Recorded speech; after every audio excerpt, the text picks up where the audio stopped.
Ladies and gentlemen, welcome back to the analysis of YOLENO TV. I hope you're well from wherever you watch this channel. Now, James Orengo has posted a message which appears to be a response to the Luo professionals who threatened to impeach him. I want to take you through this message that James Orengo posted so that you can get to understand the real position of James Orengo, because from this message, James Orengo is simply trying to tell us that he is figuring his political life post-ODM. But this is what James Orengo said. Courageous and selfless Gen Zs lost their lives while opposing Ruto's tyranny, corruption, and the high cost of living. My party decided to dance on the graves of the Gen Zs and enjoy the spoils of war, while more youth were being abducted, tortured, and killed. As a party, we have betrayed everything we stood for, and we betrayed Kenya. So, the timing of this message is very, very critical, ladies and gentlemen. You know, we have never seen Orengo, ever since ODM was formed, we have not seen Orengo attack Raila Odinga this way. The last time we saw such kind of attacks or attacks of this magnitude was, I think, must have been in, if it's not in 97, must have been somewhere between 92 and 97, where Orengo also wanted to vie for presidency. But because of the supremacy of Raila Odinga in the Luo Nyanza, Orengo could not. You remember back then when Orengo and Anyang' Nyong'o attempted to play that card of ousting Raila Odinga, and then they could not. They have been in Raila Odinga's political umbrella ever since 97. So in this analysis, ladies and gentlemen, I want us to focus on this message from Orengo, because we have seen Luo professionals emerge with an impeachment threat, and then we have seen subsequently James Orengo also issue another statement, the one that I've just read here, ladies and gentlemen. But first of all, allow me to encourage you to like this video, subscribe to this channel, and to our existing subscribers, I want to continue thanking you so much, because without you, this channel wouldn't have grown. So why do you think James Orengo has chosen this particular moment to be the moment he can address Raila Odinga in this manner? Orengo is the governor in Siaya County. Raila comes from Bondo. Bondo is within Siaya County. Orengo wants to become the kingpin of Siaya County, because these days you've realized that everybody wants to become a kingpin of his own region. As much as Raila Odinga is a kingpin of the Luo Nyanza, but Orengo wants to control the Siaya County, just like Anyang' Nyong'o would want to control Kisumu, Wanga controlling Homa Bay, Ivo Bada akitaka control Migori, Ivo. So, the timing of this message, ladies and gentlemen, is one thing that we must focus on. I'm looking at an Orengo who has realized that yale makucha ya Raila Odinga yamekatwa kidogo, yamepungua, hayako makali kama vile yalikuwa kitambo.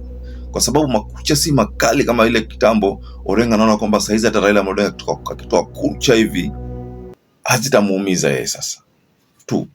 He has served as a senator, served as a member of parliament. He is serving as a governor, probably finishing his term.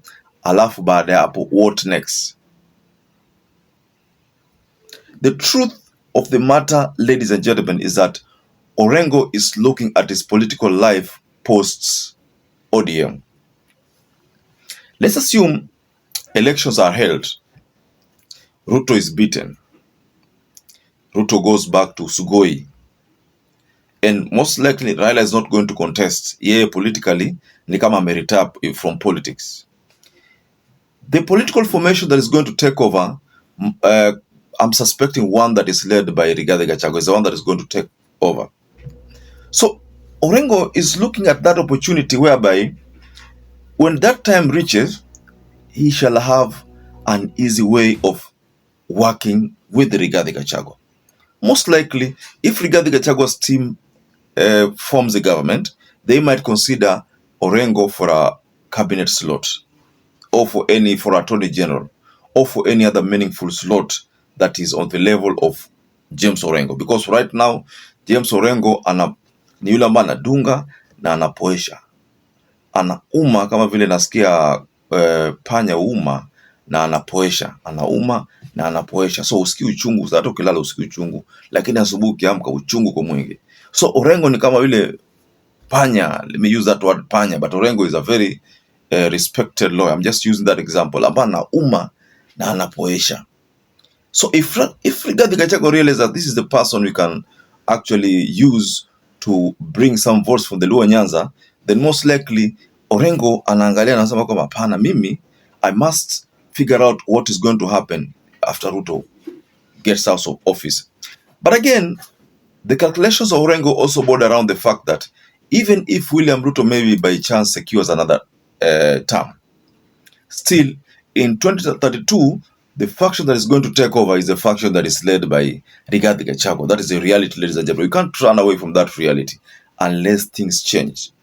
We can say many things, and me, I cannot be praise singing, because we fought for a democratic constitution where people should talk, where people should talk, where people should talk. I was in parliament when people used to tell Moi that Moi hakuna mahali utaenda, you will be in power until the day you want to go. They told Moi, and I was in parliament at that time, there are only a few of us who said we cannot have this system of government. And RAILA was the head at that time when Jaramogi had died, that we did not want that system of government.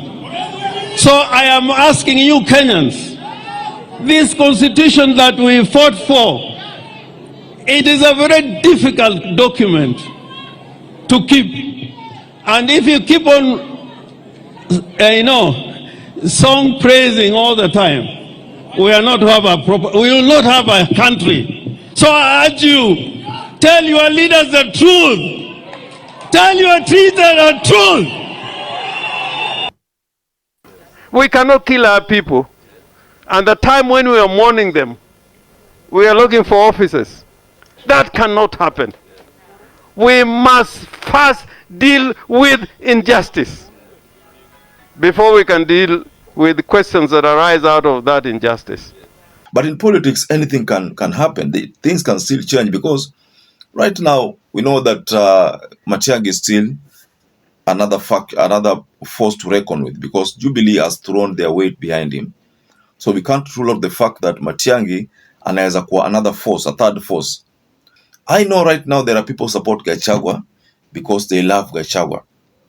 There are people support Gachagua simply because they know that Gachagua is the only person who can bring down this government. But they don't believe in Rigathi Gachagua, because when Rigathi Gachagua was there, he used to do things not caring about the people. Maybe that's their own mindset, ladies and gentlemen.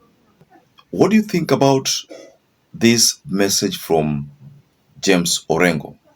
I want to just go below in the comment section and tell us what to think about Orengo's message. He's talking about ODM taking advantage of Gen Zs. Most likely this message is being delivered to Raila Amolo Odinga to reconsider the position, but he's already in an arrangement with William Samoei Ruto.